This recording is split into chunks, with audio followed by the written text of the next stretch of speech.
В этом видео мы узнаем мнение президента Республики Беларусь Александра Лукашенко про Кыргызстан. Обязательно досмотрите это видео до конца.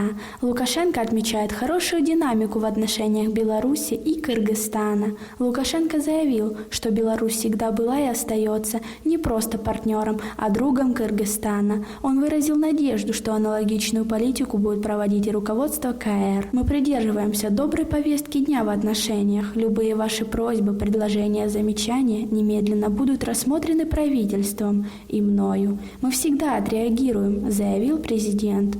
Он также высоко оценил личные качества коллеги Сооронбая Жээнбекова. Это очень приличный человек. Бывает же так, что в нужное время, в нужном месте и в самые сложные времена Господь посылает человека, который очень нужен этому народу. Я убежден, что если вы сплотитесь вокруг этого человека, вы многого сможете достичь, заявил Лукашенко. А что вы считаете? Будет ли Беларусь и дальше развивать отношения с Кыргызстаном? Свои мнения пишите в комментарии под этим видео. На этом у нас все. А если вы хотите и дальше следить за новостями Кыргызстана самыми первыми, подписывайтесь на наш канал. До скорой встречи!